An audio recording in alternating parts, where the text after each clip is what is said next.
Hello everyone, ಕನ್ನಡದಲ್ಲಿ the Hindu ದಿನಪತ್ರಿಕೆಯ ಸುದ್ದಿ ವಿಶ್ಲೇಷಣೆಗೆ ತಮ್ಮೆಲ್ಲರಿಗೂ ಸ್ವಾಗತ. ಈ ಒಂದು ಸಂಚಿಕೆಯಲ್ಲಿ ನಾವು ದಿನಾಂಕ 5 ಜನವರಿ 2025 ದ ಹಿಂದೂ ದಿನಪತ್ರಿಕೆಯ ಸುದ್ದಿ ವಿಶ್ಲೇಷಣೆಯನ್ನು ಮಾಡಲಿದ್ದೇವೆ. ಸೊ ಈ ಒಂದು ಸಂಚಿಕೆಯಲ್ಲಿ ನಾವು ಯಾವೆಲ್ಲ ಒಂದು ಟಾಪಿಕ್ಗಳನ್ನು ಡಿಸ್ಕಸ್ ಮಾಡಲಿದ್ದೀವಿ ಅನ್ನುವಂಥದ್ದನ್ನು ನೋಡೋಣ. So first one is new governor suggest use of NSA ಇನ್ ಮಣಿಪುರದ ಹೊಸ ರಾಜ್ಯಪಾಲರು ಏನು ಸಲಹೆಯನ್ನು ನೀಡಿದ್ದಾರೆ ಅಂತಂದರೆ, ಮಣಿಪುರದಲ್ಲಿ ಈ NSA ನ್ಯಾಷನಲ್ ಸೆಕ್ಯೂರಿಟಿ ಆ್ಯಕ್ಟನ್ನು ಬಳಕೆಯನ್ನು ಮಾಡಬೇಕಂತ ಹೇಳಿ ಇಲ್ಲಿ ಸಜೆಸ್ಟನ್ನು ನೀಡಿದ್ದಾರೆ. ಸೊ ಹೀಗಾಗಿ ಈ ಒಂದು ಟಾಪಿಕ್ ನಮಗೆ GS ಪೇಪರ್ 3 ಅಡಿಯಲ್ಲಿ ಸೆಕ್ಯೂರಿಟಿಗೆ ಸಂಬಂಧಪಟ್ಟಿರುವಂಥ ಟಾಪಿಕ್ ಆಗಿದೆ.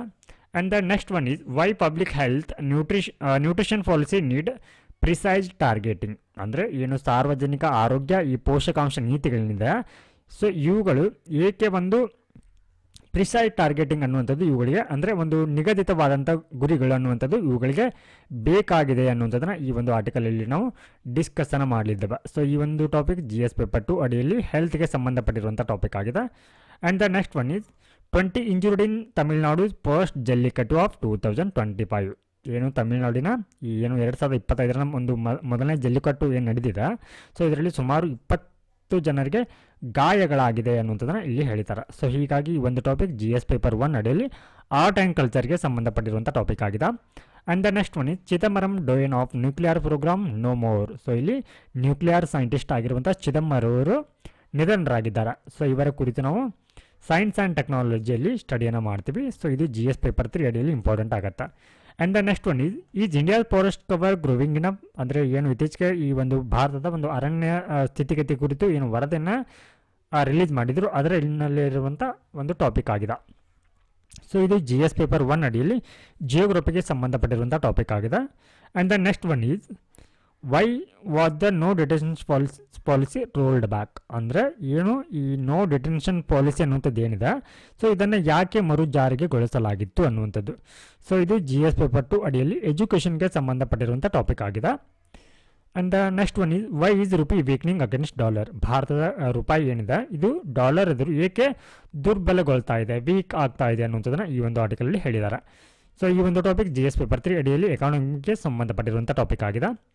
ಹಾಗೆ ನಾವು ಇಂಪಾರ್ಟೆಂಟ್ ಶಾರ್ಟ್ ಕರೆಂಟ್ ಅಫೇರ್ಸಲ್ಲಿ ರಷ್ಯಾದ ಈ ATACMS ಮಿಸೈಲ್ನ ಕುರಿತು, ಸೊ ನಂತರದಲ್ಲಿ ಈ ಏನು ಬಾಹ್ಯಾಕಾಶದಲ್ಲಿ ಈ ಕೌಪಿ ಅನ್ನುವಂಥದ್ದು ಮೊಳಕೆ ಹೊಡೆದಿದೆ, ಸೊ ಅದರ ಕುರಿತು, ಸೊ ನಂತರದಲ್ಲಿ ಪೋಕ್ತೋ ಓಸ್ ಕುರಿತು ನಾವಿಲ್ಲಿ ಡಿಸ್ಕಸ್ಸನ್ನು ಮಾಡಿದ್ದೇವೆ. ಸೊ ನಾವು ಇವಾಗ ಈ ಒಂದು ಆರ್ಟಿಕಲನ್ನು ಇನ್ ಡೀಟೇಲ್ ಆಗಿ ಚರ್ಚೆಯನ್ನು ಮಾಡ್ತಾ ಹೋಗೋಣ. So new governor suggest use of NSA ಇನ್ ಮಣಿಪುರ್. ಏನು ಮಣಿಪುರದ ಹೊಸ ರಾಜ್ಯಪಾಲರು ಈ ಮಣಿಪುರದಲ್ಲಿ ಈ NSA ಆ್ಯಕ್ಟಿಂದ ಇದನ್ನು ಬಳಕೆಯನ್ನು ಮಾಡಬೇಕು ಅಂತ ಹೇಳಿದ್ದಾರೆ. ಸೊ ಹೀಗಾಗಿ ಇಲ್ಲಿರುವಂಥ ಕೀವರ್ಡ್ ಏನಂತಂದರೆ ನ್ಯಾಷನಲ್ ಸೆಕ್ಯೂರಿಟಿ ಆ್ಯಕ್ಟ್ 1980. ಸೊ ಈ ಒಂದು ಆ್ಯಕ್ಟನ್ನು ಇಲ್ಲಿ ಬಳಕೆನ ಮಾಡ್ಕೊಳ್ಬೇಕಂತ ಹೇಳಿದ್ದಾರೆ. ಸೊ ಇದರ ಹಿನ್ನೆಲೆಯನ್ನು ನೋಡೋದಾದರೆ ಏನಾಗ್ತಾ ಇದೆ ಅಂದರೆ, ಮಣಿಪುರದಲ್ಲಿ ಹೆಚ್ಚಿನ ಒಂದು ಗಲಭೆಗಳಾಗ್ತಾ ಇದೆ. ಸೊ ಈ ಗಲಭೆಗಳ ಹಿನ್ನೆಲೆಯಲ್ಲಿ ಏನು ಮಾಡಿದ್ದಾರೆ ಅಂತಂದರೆ, ಈ ರಾಜ್ಯಪಾಲರು ಈ ಒಂದು ಸಲಹೆಯನ್ನು ನೀಡಿರುವಂಥದ್ದು. ಹಾಗಿದ್ರೆ ಏನು ಹೇಳುತ್ತೆ ಈ ಒಂದು ಕಾಯ್ದೆ ಅಂತಂದ್ರೆ, ಏನಿವಾಗ ಗಲಭೆಗಳನ್ನ ಮಾಡ್ತಾರೆ, ಉದ್ದೇಶಪೂರ್ವಕವಾಗಿ ಗಲಭೆಗಳನ್ನ ಹಾಗೆ ಜನರನ್ನು ದಿಕ್ಕು ತಪ್ಪಿಸುವಂಥ ಕೆಲಸವನ್ನು ಏನು ಮಾಡ್ತಾರೆ, ಸೊ ಅಂತಹ ವ್ಯಕ್ತಿಗಳನ್ನು ದಿಕ್ಕು ತಪ್ಪಿಸುವಂಥ ವ್ಯಕ್ತಿಗಳಾಗಿರ್ಬೋದು ಅಥವಾ ಗುಂಪುಗಳನ್ನು ಬಂಧನವನ್ನು ಮಾಡೋದನ್ನು ಕುರಿತು ಹೇಳುತ್ತೆ. ಸೊ ಬಂಧನ ಯಾವ ರೀತಿ ಇರುತ್ತೆ ಅಂತಂದರೆ, ಯಾವುದೇ ಒಬ್ಬ ವ್ಯಕ್ತಿಯನ್ನು ನೀವು ಇಲ್ಲಿ ವಿತೌಟ್ ಟ್ರಯಲ್ ಯಾವುದೇ ರೀತಿಯ ಒಂದು ವಿಚಾರಣೆ ಇಲ್ಲದೆ ಏನು ಮಾಡ್ಬೋದು ಅಂತಂದರೆ, ವರ್ಷ ಪೂರ್ತಿ ಅವರನ್ನು ಬಂಧನದಲ್ಲಿ ಇಡುವ ಕುರಿತು ಈ ಒಂದು ಕಾಯ್ದೆಯಲ್ಲಿ ಹೇಳುತ್ತೆ. ಸೊ ಏನಾಗ್ತಾ ಇದೆ ಅಂತಂದರೆ, ಈ ಮಣಿಪುರದಲ್ಲಿ ಹೆಚ್ಚಾಗಿ ಏನು ಗಲಭೆಗಳಾಗ್ತಾ ಇದೆ, ಹಾಗೆ ಈ ಮಣಿಪುರವನ್ನು ಭಾರತದಿಂದ ಪ್ರತ್ಯೇಕ ಮಾಡಬೇಕಂತ ಹೇಳಿ ಇಲ್ಲಿ ಏನು ಮಾಡ್ತಾ ಇದ್ದಾನೆ, ಕೆಲವೊಂದಿಷ್ಟು ಗುಂಪುಗಳು ಹೋರಾಟವನ್ನು ಮಾಡ್ತಾ ಇದೆ. ಸೊ ಈ ಏನು ಪ್ರತ್ಯೇಕತಾವಾದವನ್ನು ಬೆಂಬಲಿಸ್ತಾ ಇರುವಂಥ ಈ ಗುಂಪುಗಳಿಗೆ ಮ್ಯಾನ್ಮಾರ್ ಅವರು ಏನು ಮಾಡ್ತಾ ಇದ್ದಾರೆ ಅಂತಂದರೆ, ನಮ್ಮ ನೆರೆ ದೇಶವಾಗಿರುವಂಥ ಮ್ಯಾನ್ಮಾರ್ನ ಜನರು ಏನು ಮಾಡ್ತಾ ಇದ್ದಾರೆ ಅಂತಂದರೆ ಇದಕ್ಕೆ ಬೆಂಬಲವನ್ನು ನೀಡ್ತಾ ಇದ್ದಾರೆ. ಸೊ ಈ ಹಿನ್ನೆಲೆಯಲ್ಲಿ ಈ ಒಂದು ಸಲಹೆಯನ್ನು ಅಲ್ಲಿನ ರಾಜ್ಯಪಾಲರು ನೀಡಿರುವಂಥದ್ದು. ಸೊ ಏನಂತಂದರೆ, ವಿಶೇಷವಾಗಿ ಈ ಒಂದು ಘಟನೆ ಅಥವಾ ಈ ರೀತಿ ಒಂದು ಗಲಭೆಗಳಾಗ್ತಾ ಇರುವಂಥದ್ದು ಎಲ್ಲಿ ಅಂತಂದರೆ, ಸೊ ಈ ಒಂದು ಚಿತ್ರದಲ್ಲಿ ನೋಡ್ತಾ ಇರ್ಬೋದು YKPI ಅಂತ ಹೇಳಿ. ಸೊ ಏನಿದು YKPI ಅಂತಂದರೆ, ಯಾಂಗಾಂಗ್ಪೋಕ್ಷಿ ಅಂತ. ಸೊ ಏನಾಗ್ತಾಯಿದೆ, ಈ ಒಂದು ಪ್ರದೇಶದಲ್ಲಿ ಹೆಚ್ಚಿನ ಒಂದು ಗಲಭೆಗಳಾಗ್ತಾ ಇದೆ.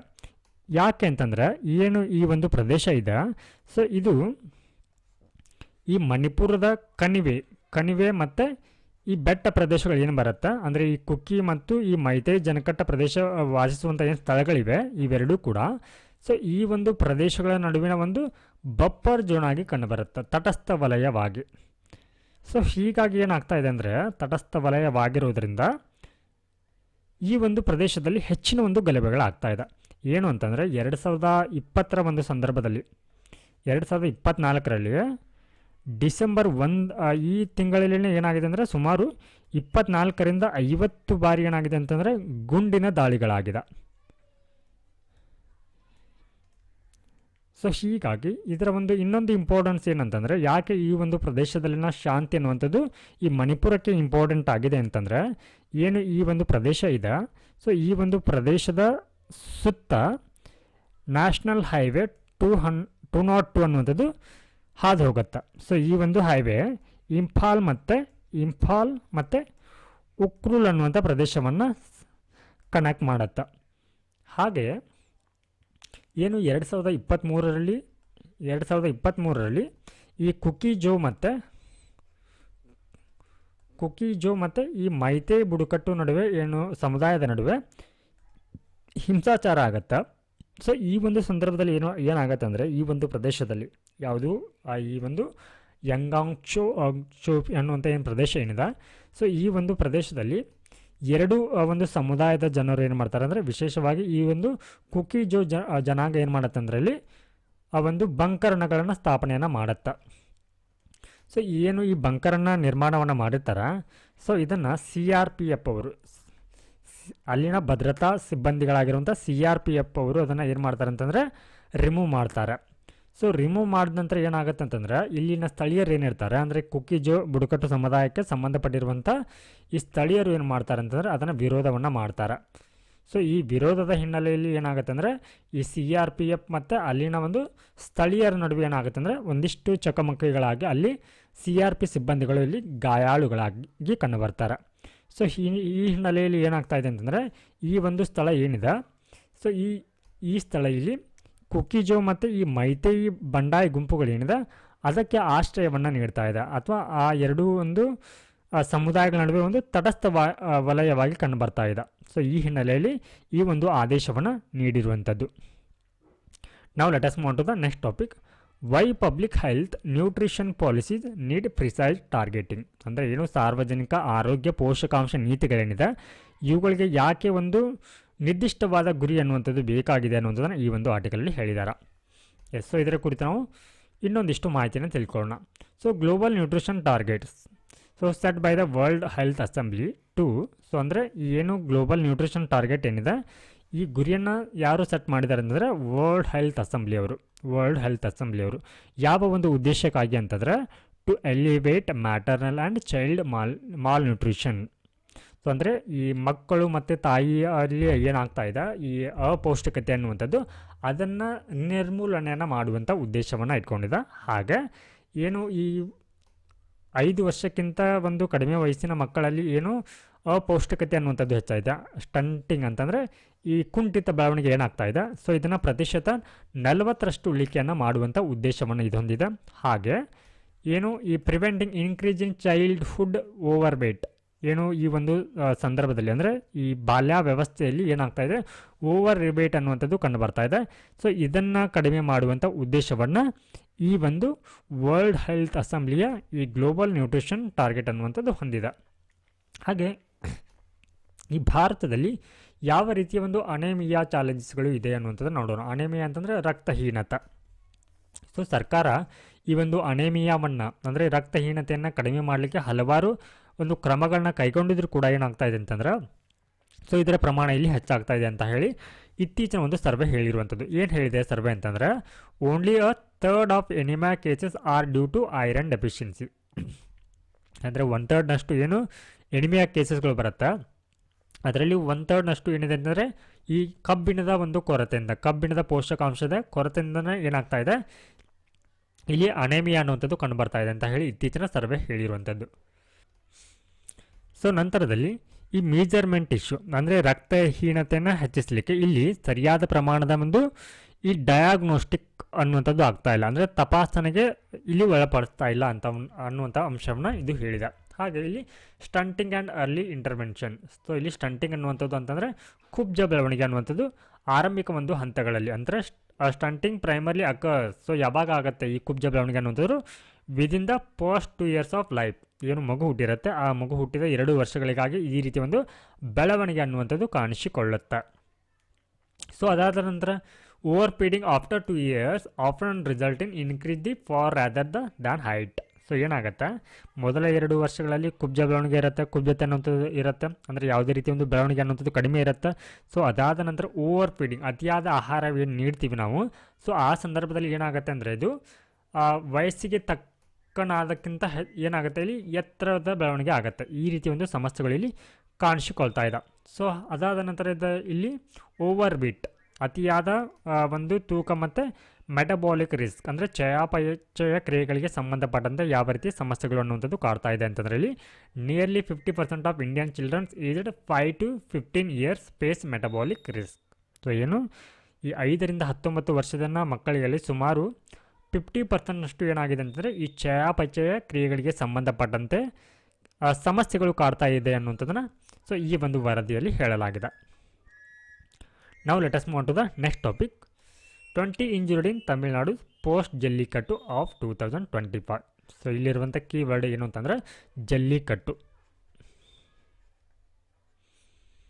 ಎಸ್, ಸೊ ಈ ಒಂದು ಟಾಪಿಕ್ನ ನಾವು GS ಪೇಪರ್ 2 ಅಡಿಯಲ್ಲಿ ಆರ್ಟ್ ಆ್ಯಂಡ್ ಕಲ್ಚರ್ಗೆ ಈ ಒಂದು ಟಾಪಿಕ್ನ ಕನೆಕ್ಟ್ ಮಾಡ್ಬೋದು. ಯಾಕಂತಂದರೆ ಆರ್ಟ್ ಆ್ಯಂಡ್ ಕಲ್ಚರ್ನಲ್ಲಿ ನಾವು ಇಂಪಾರ್ಟೆಂಟ್ ಫೆಸ್ಟಿವಲ್ಸ್ಗಳ ಬಗ್ಗೆ ಸ್ಟಡಿಯನ್ನು ಮಾಡ್ತೀವಿ. ಸೊ ಹೀಗಾಗಿ ಇದು art and culture perspectively important ಆಗುತ್ತೆ.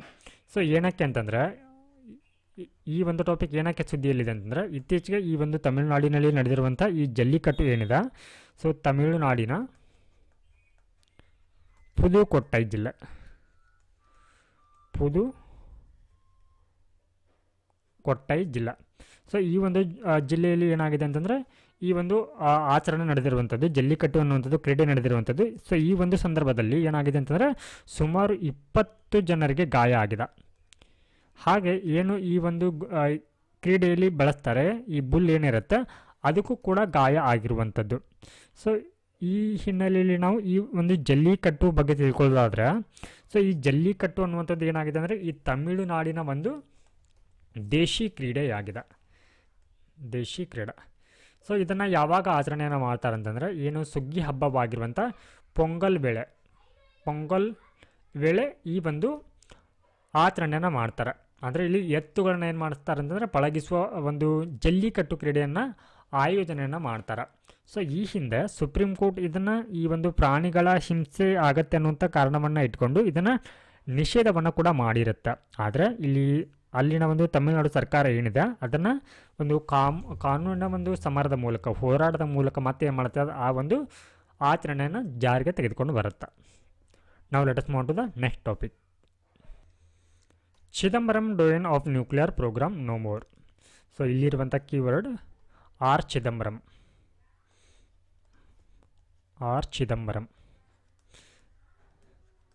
ಸೊ ಇವರು ಇತ್ತೀಚೆಗೆ ನಿಧನರಾಗಿದ್ದಾರೆ. ಸೊ ಇವರ ಒಂದು ಬಗ್ಗೆ ನೋಡೋದಾದರೆ, ಸೊ ಇವರು ನ್ಯೂಕ್ಲಿಯರ್ ಸೈಂಟಿಸ್ಟ್ ಆಗಿದ್ದರು,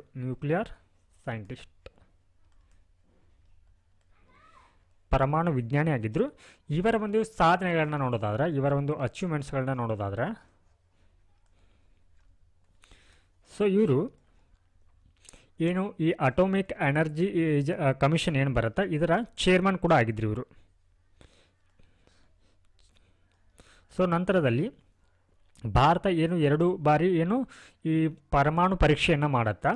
ಸೊ 1974 ಮತ್ತು ಈ 1998. ಸೊ 1974 ಕಂಡಕ್ಟ್ ಮಾಡಿರುವಂಥ ಏನು ಈ ಪ್ರೋಗ್ರಾಮ್ ಟೆಸ್ಟ್ ಏನು ಬರುತ್ತೆ ರಾಜಸ್ಥಾನದಲ್ಲಿ, ಇದಕ್ಕೆ ಇರುವಂಥ ಹೆಸರು ಏನಂತಂದರೆ ಸ್ಮೈಲಿಂಗ್ ಬುದ್ಧ ಅಂತ ಕರಿತೀವಿ, ಸ್ಮೈಲಿಂಗ್ ಬುದ್ಧ. ಸೊ ಇದನ್ನು ಕೂಡ ಇವರು ಕಂಡಕ್ಟ್ ಮಾಡ್ತಾರೆ. ಹಾಗೆ 1998 ಏನು ಆಪರೇಷನ್ ಶಕ್ತಿ ಇರುತ್ತೆ, ಆಪರೇಷನ್ ಶಕ್ತಿ, ಅಂದರೆ ಈ ಏನು ಪರಮಾಣು ಪರೀಕ್ಷೆಯನ್ನು ಮಾಡ್ತಾರೆ ಅದಕ್ಕೆ ಕೊಟ್ಟಿರುವಂಥ ಕೋಡ್ ನೇಮ್ಗಳಿವು. 1974 ಸ್ಮೈಲಿಂಗ್ ಬುದ್ಧ, 1998 ಆಪರೇಷನ್ ಶಕ್ತಿ ಅನ್ನುವಂಥ ಒಂದು ಹೆಸರನ್ನು ಇದಕ್ಕೆ ನೀಡಲಾಗಿರುತ್ತೆ. ಸೊ ಈ ಎರಡೂ ಒಂದು ಯೋಜನೆಗಳಲ್ಲಿ ಇವರು ಪಾರ್ಟಿಸಿಪೇಟನ್ನು ಮಾಡಿರ್ತಾರೆ. ಸೊ ಅದಾದ ನಂತರದಲ್ಲಿ ಏನು ಇವರು ಈ ಒಂದು ಸರ್ವಿಂಗ್ ಪ್ರಿನ್ಸಿಪಲ್ ಸೈಂಟಿಫಿಕ್ ಅಡ್ವೈಸರ್ ಕೂಡ ಆಗಿರ್ತಾರೆ. ಪ್ರಿನ್ಸಿಪಲ್ ಸೈಂಟಿಫಿಕ್ ಅಡ್ವೈಸರ್ ಕೂಡ ಆಗಿ ಇವರು ಕಾರ್ಯವನ್ನು ನಿರ್ವಹಿಸ್ತಾರೆ.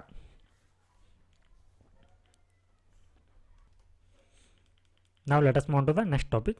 Is India's forest cover growing in ಅಂದರೆ ಏನು ಭಾರತದಲ್ಲಿ ಇತ್ತೀಚೆಗೆ ಈ ಒಂದು ಸ್ಟೇಟ್ ಆಫ್ ಫಾರೆಸ್ಟ್ ರಿಪೋರ್ಟ್ 2023 ಏನು ರಿಲೀಸ್ ಆಗಿತ್ತು.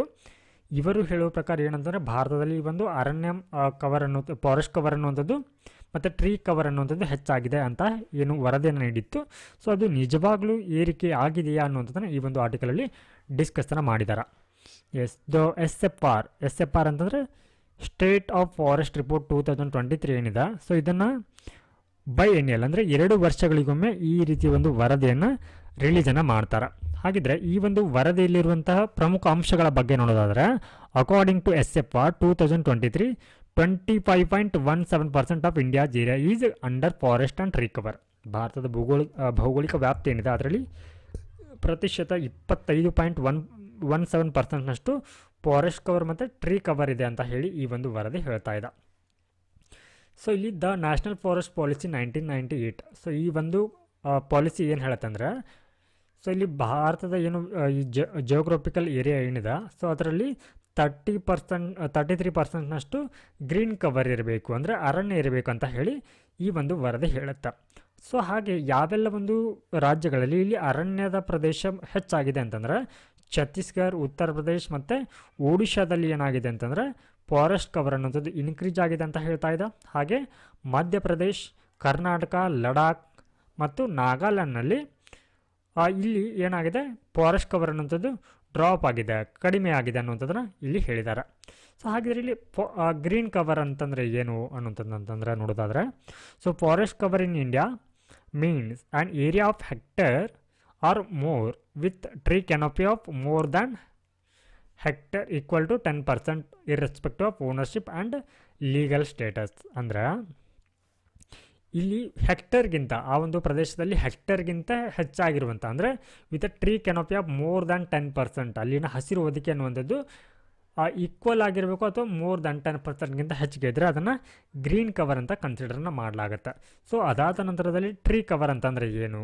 So tree cover refers to all tree patches that exist outside the forest. So ಫಾರೆಸ್ಟ್ನ ಹೊರಗಡೆ ಬರುವಂಥ ಎಲ್ಲ ಮರಗಳು, ಅಂದರೆ ಇಲ್ಲಿ so less than 1 hectare in extent, ಅಂದರೆ 1 ಹೆಕ್ಟೇರ್ಗಿಂತ ಕಡಿಮೆ ಇರುವಂಥ ಮರಗಳು ಅಲ್ಲಿ ಏನೋ ಒಂದು ಪ್ರದೇಶದಲ್ಲಿ ಮರಗಳು. ಹಾಗೆ ಸೊ ಇದರಲ್ಲಿ ಯಾವುದೆಲ್ಲ ಬರುತ್ತೆ ಮತ್ತು including all the scatter trees found in the rural and urban setting, ಅಂದರೆ ಏನು ಚದುರು ಹೋಗಿರುವಂಥ ಮರಗಳು. ಸೊ ಒಂದು ರಸ್ತೆ ಗ್ರಾಮೀಣ ಮತ್ತು ಈ ನಗರ ಮಟ್ಟದಲ್ಲಿ ಏನು ಕಂಡು ಬರುತ್ತೆ ಸೊ ಅವುಗಳನ್ನು ಕೂಡ ಏನು ಮಾಡಲಾಗತ್ತೆ ಅಂತಂದರೆ ಈ ಒಂದು ಟ್ರೀ ಕವರ್ ಅಡಿಯಲ್ಲಿ ಇವುಗಳನ್ನ ಕನ್ಸಿಡರ್ ಮಾಡಲಾಗತ್ತೆ. ಸೊ ಹೀಗಾಗಿ ಇಲ್ಲಿ ಈ ಒಂದು ಸ್ಟೇಟ್ ಪಾಲಿಸಿ ರಿಪೋರ್ಟ್ ಏನಿದೆ ಸೊ ಈ ರಿಪೋರ್ಟನ್ನು ಸಲ್ಲಿಸಲಿಕ್ಕೆ ಬಳಸಲಾಗಿರುವಂಥ ಏನಂತಂದರೆ ಇಲ್ಲಿ ಸ್ಯಾಟಲೈಟ್ ಡೇಟಾವನ್ನು ಕೂಡ ಬಳಕೆನ ಮಾಡಿಕೊಳ್ಳಲಾಗಿದೆ. ಹಾಗೆ ಏನು ಇಲ್ಲಿ ಅಕಾರ್ಡಿಂಗ್ ಟು ಏನು ಈ SFR 2023 ಪ್ರಕಾರ ನೋಡೋದಾದರೆ ಸೊ ಇಲ್ಲಿ ವೆಸ್ಟರ್ ಘಟ್ನಲ್ಲಿ ಸುಮಾರು 52.2 ಸ್ಕ್ವೇರ್ ಕಿಲೋಮೀಟರ್ನಷ್ಟು ಫಾರೆಸ್ಟ್ ಅನ್ನುವಂಥದ್ದು ಏನಾಗಿದೆ ಅಂತಂದರೆ ಇಲ್ಲಿ ನಷ್ಟವಾಗಿದೆ ಅನ್ನುವಂಥದ್ದನ್ನು ಹೇಳಿದ್ದಾರೆ. ಹಾಗೆ the report has estimated 0.15% of India's total geographical area is under mangrove cover. ಭಾರತದ ಒಟ್ಟಾರೆ ಭೂ ಪ್ರದೇಶದಲ್ಲಿ 0.15%ನಷ್ಟು ಮ್ಯಾಂಗ್ರೋವ್ ಕಾಡುಗಳಿವೆ ಅಂತ ಹೇಳಿದ್ದಾರೆ. ಸೊ ಇಲ್ಲಿ ನಾವು ಮ್ಯಾಂಗ್ರೋವ್ ಕಾಡುಗಳ ಒಂದು ಮಹತ್ವವನ್ನು ನೋಡೋದಾದರೆ ಸೊ ಇವುಗಳು ಸ್ಟೆಬಿಲೈಸ್ ದಿ ಕೋಸ್ಟ್ ಲೈನ್, ಏನು ಕರಾವಳಿ ತೀರ ಏನಿರುತ್ತೆ ಅವುಗಳನ್ನ ಸ್ಥಿರವಾಗಿಡುತ್ತೆ. ಹಾಗೆ ಮಿಟಿಗೇಟ್ ಎರೋಜನ್, ಅಲ್ಲಿನ ಸ್ಥಗಿತವನ್ನು ನಿಯಂತ್ರಣವನ್ನು ಮಾಡುತ್ತೆ. ಹಾಗೆ ಅಲ್ಲಿನ ಒಂದು ಜೀವ ವೈವಿಧ್ಯತೆಯನ್ನು ಕಾಪಾಡುತ್ತೆ. ಸೊ ಹೀಗಾಗಿ ಈ ಒಂದು ಇಲ್ಲಿ ಮ್ಯಾಂಗ್ರೋವ್ ಕಾಡುಗಳು ಅನ್ನುವಂಥದ್ದು ಇಲ್ಲಿ ಮಹತ್ವದ್ದಾಗತ್ತೆ. The north east occupies less than 8% of India's total land area, ಅಂದರೆ ನಾರ್ತ್ ಈಸ್ಟ್ ಈಶಾನ್ಯ ರಾಜ್ಯಗಳೇನು ಬರುತ್ತೆ ಅವುಗಳು ಈ ಭಾರತದ ಭೌಗೋಳಿಕ ವ್ಯಾಪ್ತಿಯ 8%ಕ್ಕಿಂತ ಕಡಿಮೆ ಎದುರು ಭೂಮಿಯನ್ನು ಹೊಂದಿದ್ರೂ ಕೂಡ ಅವುಗಳು ಪ್ರತಿಶತ 21%ನಷ್ಟು ಏನಿದೆ ಅಂತಂದರೆ ಅಲ್ಲಿ ಫಾರೆಸ್ಟ್ ಕವರ್ ಇದೆ ಅನ್ನುವಂಥದ್ದನ್ನು ಈ ಒಂದು ವರದಿ ಹೇಳ್ತಾ ಇದೆ. ನಾವು let us move to the next topic. Why was the no detention policy rolled back? So ಏನು ಅಂತಂದರೆ ಇತ್ತೀಚೆಗೆ union government amended the rules of the right to education act 2009 in December 2024. ಅಂದರೆ ಏನು ಈ ಒಂದು ರೈಟ್ ಟು ಎಜುಕೇಷನ್ ಆ್ಯಕ್ಟ್ 2009 ಏನಿದೆ ಇದಕ್ಕೆ December ತಿಂಗಳಲ್ಲಿ ತಿದ್ದುಪಡಿ ತೆಗೆದುಕೊಂಡು ಬರಲಾಗತ್ತೆ.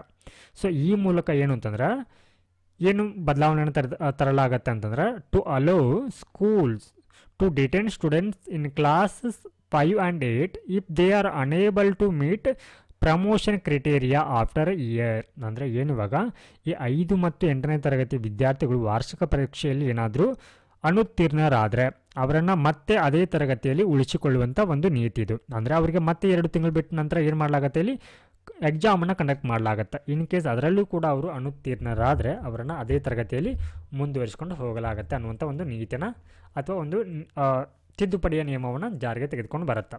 ಹಾಗಿದ್ರೆ ಇಲ್ಲಿ 2009ರ ಒಂದು ಈ ಆರ್ ಟಿ ಆ್ಯಕ್ಟ್ ಏನಿದೆ ಇದರ ಒಂದು ಉದ್ದೇಶ ಏನಿತ್ತು, ಇದರ ಒಂದು ಸೆಕ್ಷನ್ ಏನು ಹೇಳ್ತಾ ಇತ್ತು ಅಂತಂದರೆ ಸೆಕ್ಷನ್ 16 ಅನ್ನುವಂಥದ್ದು, so no child admitted in a school shall be held back in any class or expelled from school till the completion of elementary education class 1 to 8. ಅಂದರೆ ಈ ಒಂದು ರೈಟ್ ಟು ಎಜುಕೇಷನ್ ಆ್ಯಕ್ಟ್ 2009 ಏನಿದೆ, so ಇದರ ಒಂದು section 16 ಏನು ಹೇಳುತ್ತಂದರೆ ಯಾವುದೇ ಒಬ್ಬ ವಿದ್ಯಾರ್ಥಿನ ಅಂದರೆ ಆತ ಪ್ರಾಥಮಿಕ ಶಿಕ್ಷಣವನ್ನು 1ರಿಂದ 8ನೇ ತರಗತಿವರೆಗೆ ಯಾವುದೇ ವಿದ್ಯಾರ್ಥಿಯನ್ನು ಇಲ್ಲಿ ಅನುತ್ತೀರ್ಣ ಮಾಡಬಾರ್ದು ಅಂತ ಹೇಳುತ್ತಾ. ಸೊ ಹೀಗಾಗಿ ದ ಸ್ಪಿರಿಟ್, ಸೊ ಇದರ ಉದ್ದೇಶ ಏನಾಗಿತ್ತು ಅಂದರೆ was to ensure children can learn without unnecessary pressure. ಅಂದರೆ ಒಬ್ಬ ವಿದ್ಯಾರ್ಥಿ ಯಾವುದೇ ಒತ್ತಡ ಇಲ್ಲದೆ ಇಲ್ಲೇನು ಮಾಡ್ಬೋದು, ಕಲಿಯುವಂಥ ಒಂದು ಅವಕಾಶವನ್ನು ನೀಡುವಂಥ ಉದ್ದೇಶವನ್ನು ಇಟ್ಕೊಂಡು ಈ ನಿಯಮವನ್ನು ಜಾರಿಗೆ ತರಲಾಗಿತ್ತು. ಹಾಗಿದ್ರೆ ಇವಾಗ why was it has been rolled back, ಮತ್ತು ಯಾಕೆ ಇದನ್ನು ಇವಾಗ ಪುನರ್ ಜಾರಿಗೆ ತಂದಿದ್ದಾರೆ ಅಂತಂದರೆ, ಸೊ ವಿದ್ಯಾರ್ಥಿಗಳಲ್ಲಿ ಏನಾಗ್ತಾ ಇದೆ ಅಂತಂದರೆ ಇಲ್ಲಿ ನೇರವಾಗಿ ಅವರನ್ನು ಯಾವುದೇ ರೀತಿ ಒಂದು ಉತ್ತಮವಾದಂಥ ಕಲಿಕಾ ಮಟ್ಟ ಇಲ್ಲದಿದ್ದರೂ ಕೂಡ ಏನಾಗ್ತಾ ಇದೆ ಅಂತಂದರೆ ಇಲ್ಲಿ ಅವರನ್ನು ಪಾಸ್ ಮಾಡುತ್ತಾ ಇರುವಂಥದ್ದು ಏನಾಗ್ತಾ ಇದೆ, ಅವರಲ್ಲಿ ಈ ಒಂದು ಎಜುಕೇಷನ್ ಸ್ಕಿಲ್ ಗ್ಯಾಪ್ ಅನ್ನೋದು ಕಂಡು ಬರ್ತಾ ಇದೆ ಅಂತ ಹೇಳಿ ಇತ್ತೀಚಿನ ಒಂದು ವರದಿಗಳು ಹೇಳಿರೋದ್ರಿಂದ ಈ ಒಂದು ನಿಯಮವನ್ನು ಮತ್ತೆ ಜಾರಿಗೆ ತಂದಿರುವಂಥದ್ದು. Those survey conducted by both government and private cities in recent years have documented alarming learning gap in India school. So ಇಲ್ಲಿ ವಿದ್ಯಾರ್ಥಿಗಳಲ್ಲಿ ಏನಾಗ್ತಾ ಇದೆ ಅಂದರೆ ಕಲಿಕಾ ಒಂದು ಅಂತರ ಅನ್ನುವಂಥದ್ದು ಕಡಿಮೆ ಆಗ್ತಾ ಇದೆ ಅನ್ನುವಂಥ ಅಂಶವನ್ನು ಗಮನದಲ್ಲಿ ಇಟ್ಕೊಂಡು ಈ ಒಂದು ನೀತಿಯನ್ನು ಜಾರಿಗೆ ತಂದಿರುವಂಥದ್ದು. Now let us move on to the next topic. Why is the rupee weakening against dollar? ಅಂದರೆ ಈ ಡಾಲರ್ ಎದುರು ಭಾರತದ ರೂಪಾಯಿ ಅನ್ನುವಂಥದ್ದು ಏನಿದೆ ಇದು ಯಾಕೆ ಇಲ್ಲಿ ವೀಕ್ ಆಗ್ತಾ ಇದೆ ಅನ್ನುವಂಥದ್ದನ್ನು ಈ ಒಂದು ಆರ್ಟಿಕಲಲ್ಲಿ ಹೇಳಿದ್ದಾರೆ. ಸೊ ಇಲ್ಲಿ ನಾವು ನೋಡ್ತಾ ಇರುವಂಥದ್ದು ಏನಂತಂದರೆ ಈ ಒಂದು ರುಪಿ ಡೆಪ್ರಿಷಿಯೇಟ್ ಬಗ್ಗೆ ಅಥವಾ ಕರೆನ್ಸಿ ಡೆಪ್ರಿಷಿಯೇಟ್ ಬಗ್ಗೆ. ಸೊ ಇಲ್ಲಿ ಕೀವರ್ಡ್ ಏನಂತಂದರೆ ಕರೆನ್ಸಿ ಡೆಪ್ರಿಷಿಯೇಟ್, ಅಂದರೆ ಕರೆನ್ಸಿ ಅನ್ನುವಂಥದ್ದು ಅಪಮೌಲ್ಯಕ್ಕೆ ಒಳಗಾಗ್ತಾ ಇರುವಂಥದ್ದು. ಹಾಗಿದ್ರೆ ಯಾವೆಲ್ಲ ಕಾರಣಗಳು ಇಲ್ಲಿ ಅಪಮೌಲ್ಯಕ್ಕೆ ಕಾರಣವಾಗ್ತಾ ಇದೆ ಅನ್ನುವಂಥದ್ದು. ಸೊ ಇಲ್ಲಿ ನಾವು ಇದರ ಹಿನ್ನೆಲೆಯನ್ನು ನೋಡೋದಾದರೆ ಇದು ಯಾಕೆ ಇವಾಗ ಸುದ್ದಿಯಲ್ಲಿದೆ ಅಂತಂದರೆ ಇತ್ತೀಚೆಗೆ ಅಂದರೆ ಡಿಸೆಂಬರ್ 2024ರಲ್ಲಿ ಡಾಲರ್ ಎದುರು ನಮ್ಮ ಭಾರತದ ರೂಪಾಯಿ ಏನಿದೆ ಇದರ ಮೌಲ್ಯ ಅನ್ನುವಂಥದ್ದು 85.81ಗೆ ಏನಾಗಿತ್ತು ಅಂದರೆ ಕುಸಿತಗೊಂಡಿತ್ತು. ಸೊ ಈ ಹಿನ್ನೆಲೆಯಲ್ಲಿ ಈ ರೂಪಾಯಿ ಅನ್ನುವಂಥದ್ದು ಯಾವ ಕಾರಣಕ್ಕಾಗಿ ಅಪಮೌಲ್ಯಕ್ಕೆ ಒಳಗಾಗತ್ತೆ ಅಥವಾ ಕುಸಿಯುತ್ತೆ ಅನ್ನುವಂಥದ್ದನ್ನು ನೋಡೋಣ. ಕರೆನ್ಸಿ ಅಪಮೌಲ್ಯ.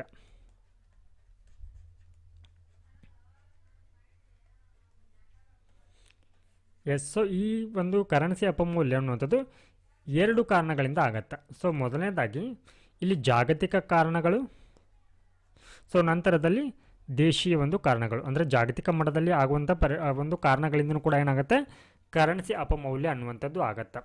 ಸೊ ಜಾಗತಿಕವಾಗಿ ನೋಡೋದಾದರೆ ಏನಂತಂದರೆ ಈ ನಮ್ಮ ಒಂದು ಭಾರತದಲ್ಲಿ RBI ಇರೋ ಹಾಗೆ ಅಮೇರಿಕಾದಲ್ಲಿ ಕೂಡ ಏನಿದೆ ಅಂತಂದರೆ ಅಮೇರಿಕಾದ ಫೆಡರಲ್ ರಿಸರ್ವ್ ಇದೆ. ಅಮೇರಿಕಾದ ಫೆಡರಲ್ ರಿಸರ್ವ್.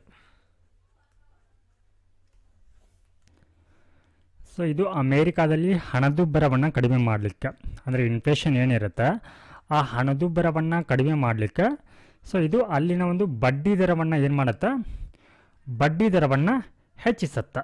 ಸೊ ಈ ಮೂಲಕ ಏನಾಗುತ್ತೆ, ಜಾಗತಿಕ ಒಂದು ಹೂಡಿಕೆದಾರರಿಗೆ ಡಾಲರ್ ಅನ್ನುವಂಥದ್ದು ಏನಾಗುತ್ತೆ, ಹೆಚ್ಚು ಆಕರ್ಷಣೀಯವಾಗಿ ಕಂಡುಬರುತ್ತೆ.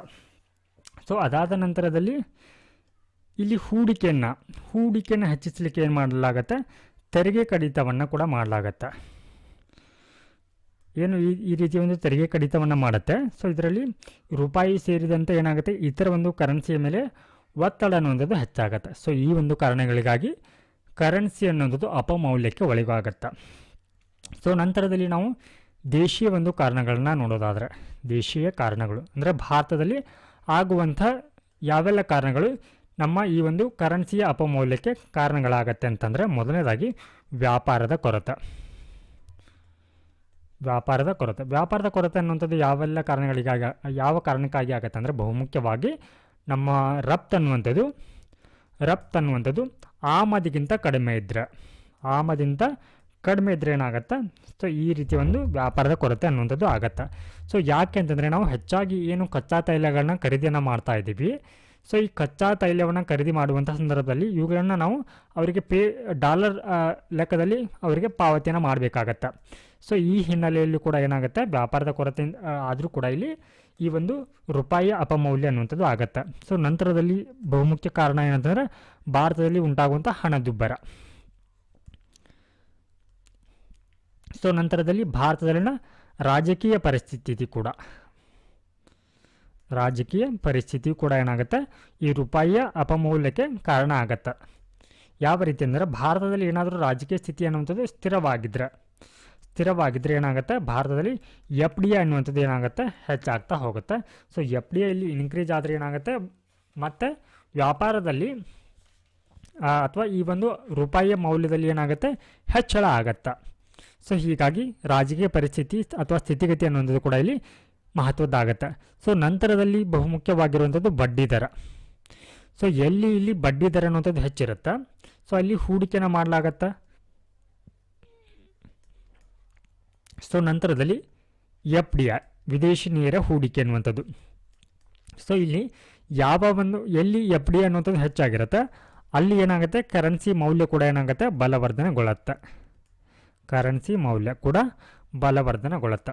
ಸೊ ಈ ಹಿನ್ನೆಲೆಯಲ್ಲಿ RBIನವರು ಯಾವೆಲ್ಲ ರೀತಿಯ ಒಂದು ಕ್ರಮವನ್ನು ಕೈಗೊಳ್ತಾರೆ ಅಂದರೆ, ರೂಪಾಯಿ ಒಂದು ಮೌಲ್ಯವನ್ನು ಮತ್ತೆ ಅವರು ಹೆಚ್ಚಿಸಲಿಕ್ಕೆ ಯಾವೆಲ್ಲ ಒಂದು ಕ್ರಮಗಳನ್ನ ಕೈಗೊಳ್ತಾರೆ ಅಂತಂದರೆ, ಏನು ಭಾರತದ ಬಳಿ ಇವಾಗ ಈ ವಿದೇಶಿ ವಿನಿಮಯ ಮೀಸಲು ಏನಿರುತ್ತೆ, ವಿದೇಶಿ ವಿನಿಮಯ ಮೀಸಲು, ಸೊ ಫಾರೆಕ್ಸ್ ರಿಸರ್ವ್ ಏನಿರುತ್ತೆ, ಸೊ ಈ ಫಾರೆಕ್ಸ್ ರಿಸರ್ವಲ್ಲಿ ಇರುವಂಥ ಡಾಲರ್ ಏನಿರುತ್ತೆ, ಈ ಡಾಲರ್ನ ಏನು ಮಾಡುತ್ತೆ ಅಂದರೆ ಮಾರಾಟವನ್ನು ಮಾಡುತ್ತೆ, ತನ್ನ ಬಳಿ ಇರುವಂಥ ಡಾಲರ್ನ ಮಾರಾಟವನ್ನು ಮಾಡುತ್ತೆ.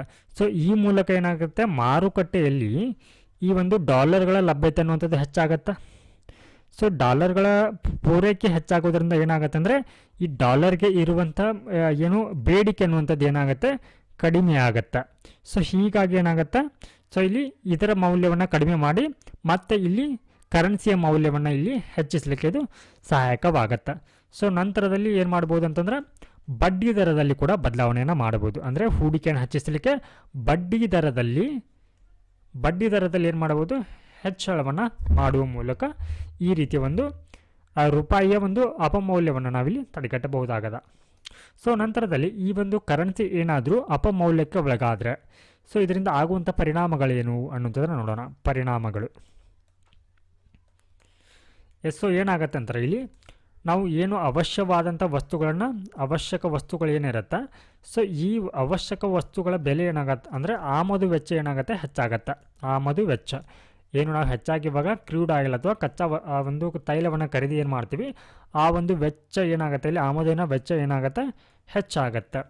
ಸೊ ಅದಾದ ನಂತರ ವಿದೇಶಿ ಸೇವೆಗಳ ಬೆಲೆ ಕೂಡ ಹೆಚ್ಚಾಗತ್ತೆ. ವಿದೇಶಿ ಸೇವೆಗಳಿಗೆ ಹೆಚ್ಚು ಬೆಲೆಯನ್ನು ತರಬೇಕಾಗತ್ತೆ. ಸೊ ಇನ್ ಕೇಸ್ ಏನಾದರೂ ಭಾರತದ ವತಿಯಿಂದ ಯಾರಾದರೂ ಪ್ರವಾಸಕ್ಕೆ ಹೋದರೆ, ಸೊ ಅವರು ಏನು ಮಾಡಬೇಕಾಗತ್ತೆ, ಹೆಚ್ಚಿನ ಒಂದು ದರದಲ್ಲಿ ಹಣವನ್ನು ನೀಡಬೇಕಾಗತ್ತೆ. ಹಾಗೆ ಏನು ಭಾರತದಲ್ಲಿ ಏನು ಸಾಲವನ್ನು ಪಡೆದುಕೊಂಡಿರುತ್ತೆ ಬೇರೆ ಒಂದು ದೇಶಗಳಿಂದ, ಸೊ ಆ ಕಂಪನಿಗೂ ಕೂಡ ಏನಾಗುತ್ತೆ, ಇಲ್ಲಿ ಹೆಚ್ಚಿನ ಒಂದು ಬಡ್ಡಿ ದರವನ್ನು ಇಲ್ಲಿ ಪೇ ಮಾಡಬೇಕಾಗತ್ತೆ. ಸೊ ಹಾಗೆ ಏನು ಭಾರತದಲ್ಲಿ ಏನಾದರೂ ಈ ರೀತಿಯ ಒಂದು ಕರೆನ್ಸಿ ಅನ್ನೋವಂಥದ್ದು ಅಪಮೌಲ್ಯಕ್ಕೆ ಒಳಗಾದಾಗ ಏನಾಗುತ್ತೆ, ವಿದೇಶಿ ಹೂಡಿಕೆದಾರರು ಏನು ಮಾಡ್ತಾರೆ ಅಂತಂದರೆ ಹೂಡಿಕೆಗೆ ಹಿಂದೇಟನ್ನು ಹಾಕ್ತಾರೆ. ಸೊ ಈ ರೀತಿಯ ಒಂದು ಪರಿಣಾಮಗಳು ಕಂಡುಬರುತ್ತೆ. ನಾವು let us move to the next topic. Russia promises response after ATACMS missile target Belgorod. So ಏನಂತಂದ್ರೆ ಈ ಮಿಸೈಲ್ ಎನ್ನುವಂಥದ್ದು ಯಾವ ದೇಶಕ್ಕೆ ಬಿಲಾಂಗ್ ಆಗಿರುವಂಥದ್ದು. ಓಕೆ, ಸೊ ಇದು US ಅಪ್ಲೈಡ್ ATACMS ಆಗಿದೆ, ಅಂದರೆ ಇದು US ಒಂದು ಮಿಸೈಲ್ ಆಗಿದೆ. ಸೊ ಈ ರೀತಿ ಪ್ರಶ್ನೆಗಳು ಕೂಡ ಕೇಳ್ತಾರೆ ನಮಗೆ, ಮ್ಯಾಚ್ ದ ಫಾಲೋಯಿಂಗ್ ಕೊಟ್ಟು ಯಾವ ದೇಶಕ್ಕೆ ಬಿಲಾಂಗ್ ಆಗಿರುವಂಥ ಒಂದು ಮಿಸೈಲ್ ಆಗಿದೆ ಅಂತಂದರೆ ಇದು US ಒಂದು ಮಿಸೈಲ್ ಆಗಿದೆ ಅಥವಾ ಕ್ಷಿಪಣಿ ಆಗಿದೆ. And next one is cowpea seeds sprout in space and first robotic arm operated says ISRO. So ಏನಂತಂದರೆ ಇತ್ತೀಚೆಗೆ ಸ್ಪೇಡೆಕ್ಸ್ ಮಿಷನ್ನ ಲಾಂಚ್ ಮಾಡಲಾಗಿತ್ತು. ಅದರ ಒಂದು ಭಾಗವಾಗಿ ಅಲ್ಲಿ ಬಾಹ್ಯಾಕಾಶದಲ್ಲಿ ಆ ಒಂದು ಅಲಸಂದಿ ಬೀಜಗಳನ್ನು ಕೂಡ ಕಳಿಸಲಾಗಿರುತ್ತೆ. ಅವುಗಳು ಏನಾಗಿದೆ ಅಂತಂದರೆ ಇವಾಗ ಮೊಳಕೆಯನ್ನು ಹೊಡೆದಿದೆ. ಸೊ ಈ ಹಿನ್ನೆಲೆಯಲ್ಲಿ ಆ ಒಂದು ತಳಿಯ ಏನು ಕೌ ಸೀಡ್ಸ್ ಇದೆ, ಸೊ ಅವುಗಳನ್ನ ಯಾವ ಹೆಸರಿನಿಂದ ಕರೀತಾರೆ ಅನ್ನುವಂಥದ್ದು. ಸೊ ಇದನ್ನು ಹಿಂದಿಯಲ್ಲಿ, ಸೊ ಅಂದರೆ ಈ ರೀತಿ ಟರ್ಮ್ಸ್ಗಳನ್ನ ಕೊಟ್ಟು ನಮಗೆ ಎಕ್ಸಾಮಲ್ಲಿ ಈ ರೀತಿ ಒಂದು ಟರ್ಮ್ಸ್ಗಳನ್ನ ಕೊಟ್ಟು ಇದು ಏನು ಅಂತ ಕೂಡ ಕೇಳ್ಬೋದು. ಓಕೆ, ಸೊ ಹೀಗಾಗಿ ಹಿಂದಿಯಲ್ಲಿ ಇದಕ್ಕೆ ಲೋಬಿಯಾ ಅಂತ ಕರೀತಾರೆ. ಹಾಗೆ ಇದನ್ನು ತಮಿಳಲ್ಲಿ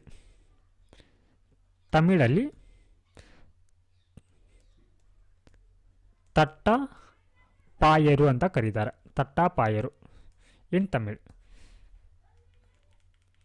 ಎಸ್, ಸೊ ನಾವು let us move to the next topic. Russia attacks Pokrovsk, ಅಂದರೆ ಈ ಉಕ್ರೇನ್ನ ಪೋಕ್ರೋವೋಸ್ಕ್ ಪ್ರದೇಶದ ಮೇಲೆ ದಾಳಿ ಮಾಡಿರುವಂಥದ್ದು. ಸೊ ಈ ಹಿನ್ನೆಲೆಯಲ್ಲಿ ಮ್ಯಾಪಿಂಗ್ ಪರ್ಸ್ಪೆಕ್ಟಿವಲ್ಲಿ ಈ ಒಂದು ಪ್ರದೇಶವು ಕೂಡ ಇಲ್ಲಿ ಇಂಪಾರ್ಟೆಂಟ್ ಆಗತ್ತೆ. ಎಸ್, ಸೊ ಇಲ್ಲಿ ಪೋಕ್ರೋವೋಸ್ಕ್ ಅನ್ನುವಂಥ ಪ್ರದೇಶ ಏನಿದೆ ಇದು ಉಕ್ರೇನಲ್ಲಿ ಕಂಡುಬರುವಂಥ ಸ್ಥಳ ಆಗಿದೆ. ಸೊ ಇದಿಷ್ಟು ಈ ದಿನದ ದ ಹಿಂದೂ ದಿನಪತ್ರಿಕೆಯ ಸುದ್ದಿ ವಿಶ್ಲೇಷಣೆ ಆಗಿತ್ತು. ನಮಸ್ಕಾರ.